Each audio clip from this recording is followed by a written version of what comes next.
Hello, this is a short bonus track of this course because actually, while already making it, recording and prepare all the material for the course was already prepared.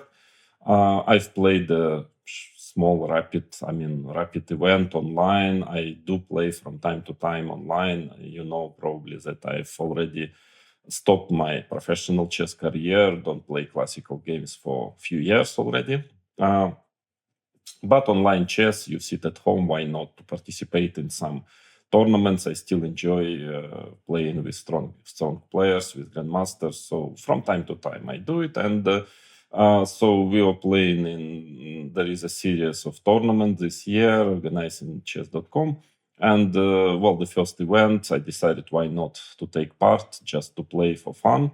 And actually, I managed to meet another very top player suddenly, which is Jan Nepomniachtchi. So, of course, it's 15 minutes plus 2 seconds. So, don't draw too many conclusions out of it. I mean, I'm not yet ready to fight for the world championship. But still, it was a nice game. And actually, it's very much, I think it fits the course. So I wanted to show you this very, very recent game. Since suddenly I have a new material, for another short lesson. So I was white, rapid chess online against Jan Nepomniachtchi, d4, knight f6, knight f3, e6, e3. Well, of course, I'm not really updated anymore in the current main lines of theory. So I know at least that playing like this, I will not end up in a bad position with white. I will even probably not be worse out of the opening. So a solid setup and just a game here.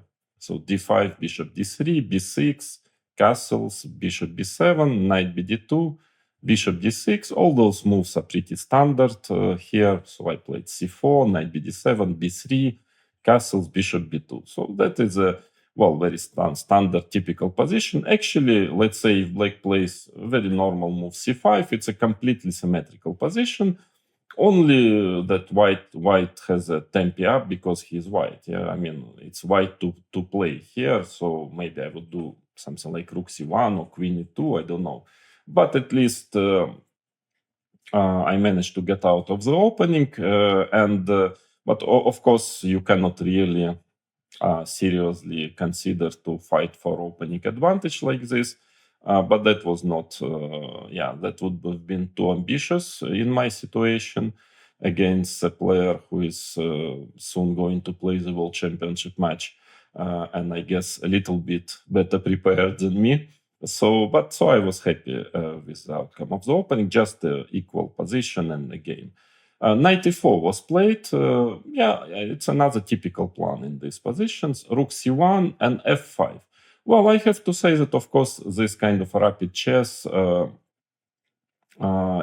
games, you try to play rather quickly the most logical moves, because here it's pretty obvious that the main the most important part of the game will happen much later, because the position is complicated, a lot of probably a long game ahead. So I guess everybody's trying to play quick, because it seems like it doesn't really matter whether you play f5 or, it's more important seemingly not to spend too much time in the opening phase of the game, because you don't have that much all in all, and that much time on the clock, and you will need it later on.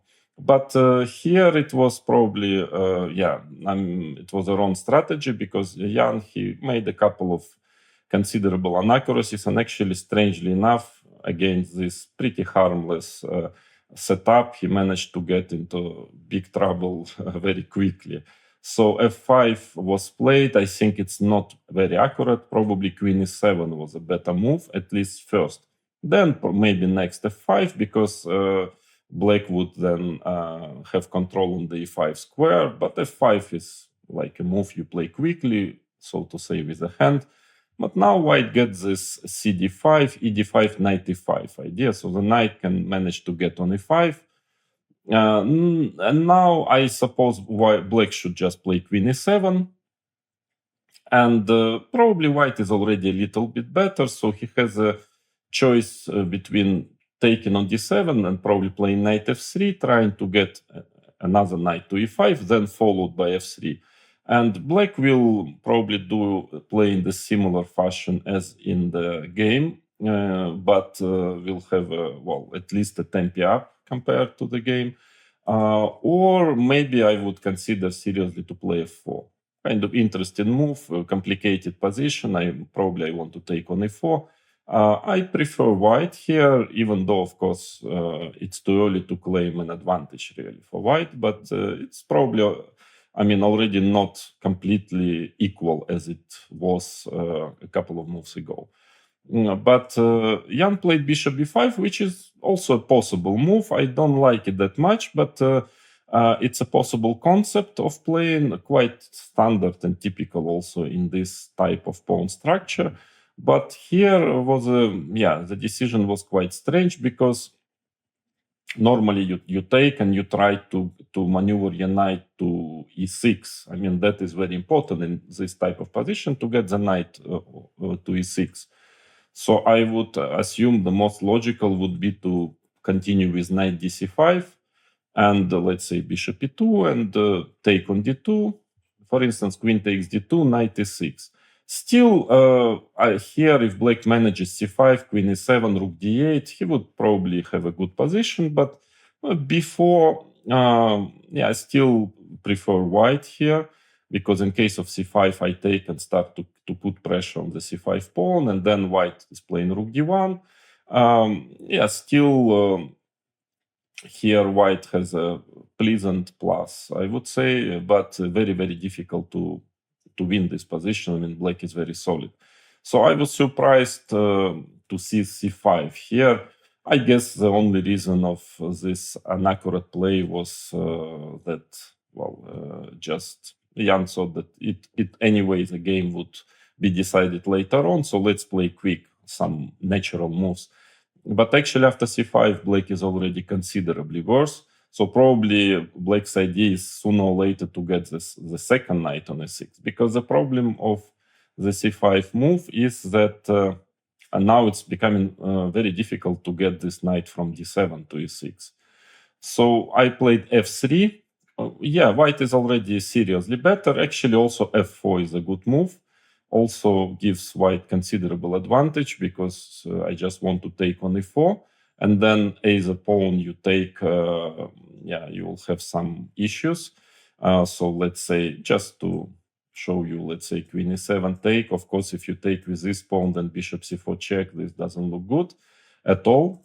So probably fe, but then I guess there are some other issues, like bishop e2, for instance, and bishop can get to g4, and potentially you have two pass pawns here, so also not funny. And if knight d2, queen d2, maybe it's the best what black can do, but this position is just worse for black, because he is definitely not in time to transfer his knight to e6.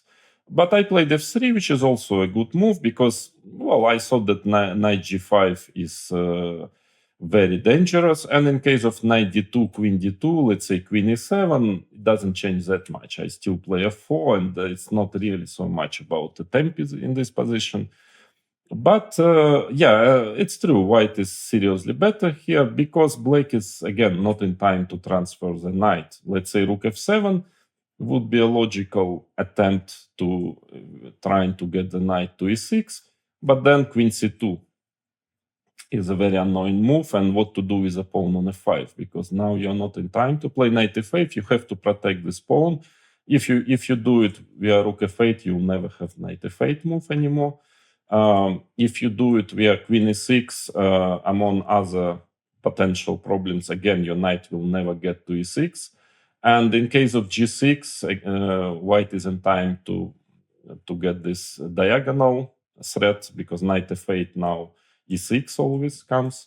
So queen c3, queen e6, and Again, knight is not getting to e6. Actually, queen cannot move because e6 comes, of course, with a mating attack. So let's say white would probably go bishop e2, bishop f3, rook d1, pressing the pawn on d5, having some g4 ideas at some point, b4 ideas.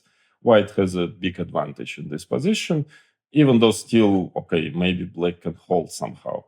But that was not very promising, of course. I understand that Jan didn't want it, but knight g5 is even more dangerous. Actually, here f4 also is a good move. Let's say knight e6, knight f3.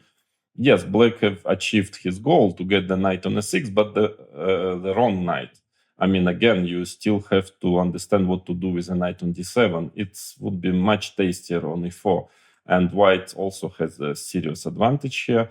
But I saw the option to play queen c2. I think it's even better, this move, because, yeah, again, there is an issue with f5 pawn now. And g6, black has to play g6. And now you see the diagonal is becoming a real issue for black in a long run.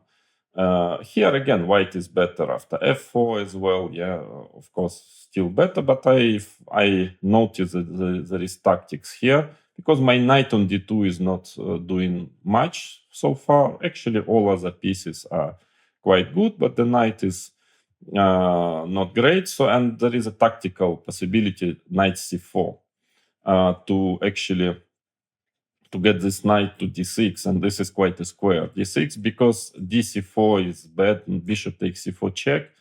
Let's say king g7, and now rook fd1, for instance, and rook takes d7 or e6 check. There are two threats, and white is just winning here. You see the diagonal is really a big issue for black. So queen e7 was played. Here, I don't know why, but because maybe I found it beautiful, this move. And because I saw that there is knight d6 is the most logical, the most simple move. In case of bishop c6, f4, I would get something similar than as in the game, but even with a better version.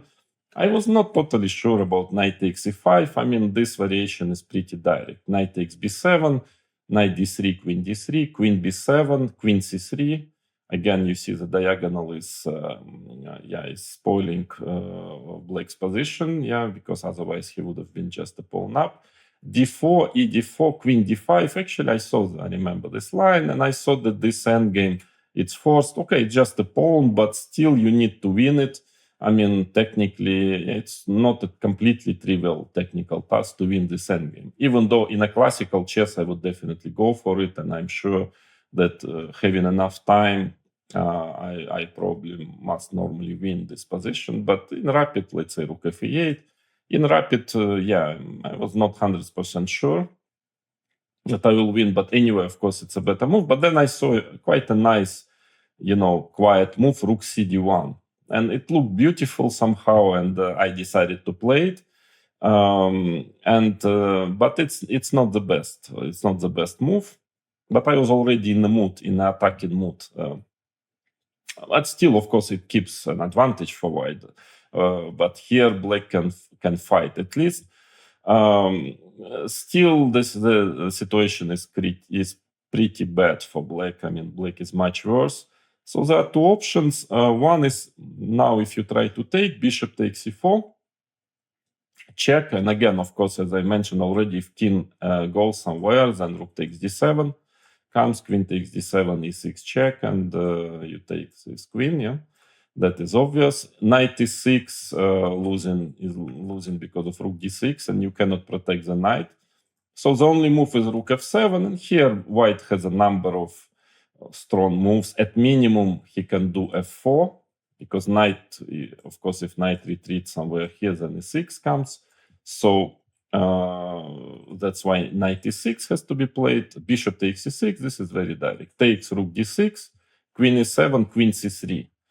And the diagonal, I'm just threatening actually rook takes d7, queen takes d7, e6, and mate on h8. So black's absolutely only way to prolong the game is to play knight f6, but here still takes queen e4, queen d2. Of course, black's position is difficult, but Yeah, it's not totally clear if white is going to win this position. So actually, engines are pretended queen d3 is even a better move.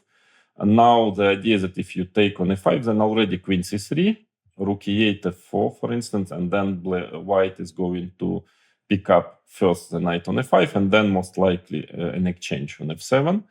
And after knight f8, I just like this variation, what is shown by engine. So e6 now.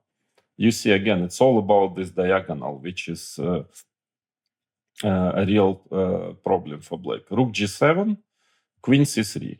Well, for instance, just to show you the line that in case of knight e6, queen c3, knight g7, it's not really protecting the king so well, because this is very annoying. Queen takes g7 mate.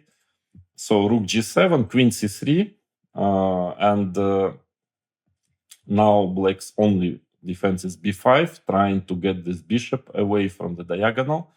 And quite a nice position now arises. Bishop takes b5, knight e6, bishop c4, king h8. Okay, at least now black is not losing material, but he's totally pinned up, completely. Queen e5, rook e8, rook d6, bishop c8, rook fd1.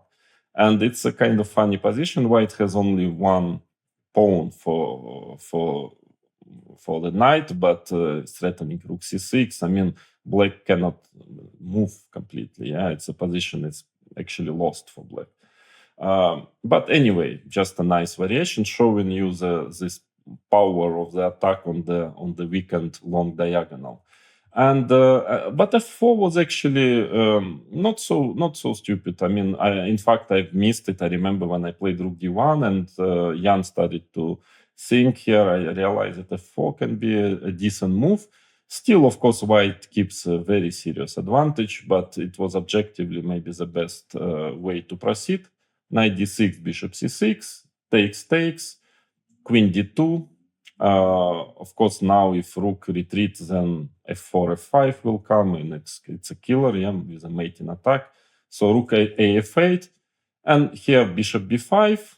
I saw, of course, now if you take on b5, then first taking on d5 check, it's extra pawn and just a winning position. I mean, something like that. So bishop a8 is only move.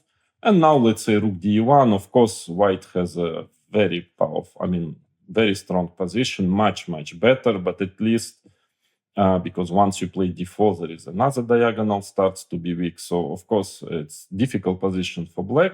Also, there is some strange threat knight c8 in this position. But it's at least playable. Well, anyway, don't ask too much from players when we play this 15 minutes plus 2 seconds chess. So Jan just played bishop c6, but this is already, now the game is not savable anymore because f4 comes. And, well, what to do for black? Again, knight f7, you already understand queen c3 is a move, threatening e6. So queen e6, and now actually you cannot even take on c4 next because bishop takes c4 comes. So white can just play bishop e2 followed by bishop f3, and well, it's just such a bad position because sometimes knight d6 comes. So I can organize the pressure on the d pawn. I mean, yeah, it's basically lost. Of course, very bad position. I mean, again, if pawn would have been on g7, that would still be very difficult, but at least, there would be some hope. With pawn on g6 here, very little hope. Or another way is to put knight on e6, but again, then my knight gets to d6, quite a difference compared to the knight on d2. And black is just paralyzed. On top of everything, sometimes I can think of some sacrifices like bishop takes f5, which can be very dangerous. But I don't even need it because I think the simplest plan, let's say a6 or some move, bishop e2 and then bishop f3, and the black is totally tied up. Of course, it's just a lost position. So that's why Jan Nepomniachtchi played knight e4. But bishop takes c4, now fe, knight d6. Maybe the best way of playing was a5 here. even though position is very bad, white can do almost anything because sooner or later this weak king, this diagonal will decide an issue. I like actually the mostly rook d2 move. Very nice idea because follow. I want queen d1, rook d5 is one idea. Another idea is g4, rook g2, yeah, and then to push pawns. So for instance, rook d8, queen d1, threatening rook takes d5 already. And in case of queen e6, g4, and then now f5 is a threat. Of course, black cannot save the game here. So, but rook a d8 was played, and now b4.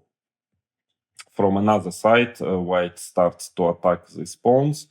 Bishop a8. In fact, black doesn't really have any moves, any play. Yeah, so white can have all the time in the world to prepare the final blow. But I didn't. It didn't take me too long to prepare it because b takes e5. I mean, now knight takes e5. The question of taste, of course, now already I can play f5 because with a knight on d7, at least the pawn was hanging on f5. Here, f5 leads to a mating attack. But maybe maybe I would just go bishop a3. That was my plan because black cannot really retreat with a knight. I just want to take the pawn and be on top of pawn up, having a big positional advantage. So most practical way of playing. And in case of rook d6, well, there is not much, not enough compensation for exchange, but seriously, white is not only exchange up, but also keeps a very powerful attack on this diagonal. So of course, that is totally lost. That's why bc was played. And in fact, frankly, if I remember correctly, I just wanted to proceed with move like bishop a3, just pressing the pawn on c5. Let's say queen e6, rook c1, followed by queen a4, and just accurately take this pawn. Why not? It's also very, very strong. But then here I realized, well, I have some nice combination. And you can think about a bit about this position. It's not too difficult, but it's quite elegant. So when I saw it, yes, it's obviously winning. So and it's also quite beautiful. So I played knight takes e4.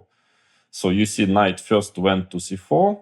And the black couldn't take it. Now knight takes e4, of course, taking the most important pawn here. So what if knight takes e5? At least trying to grab one pawn for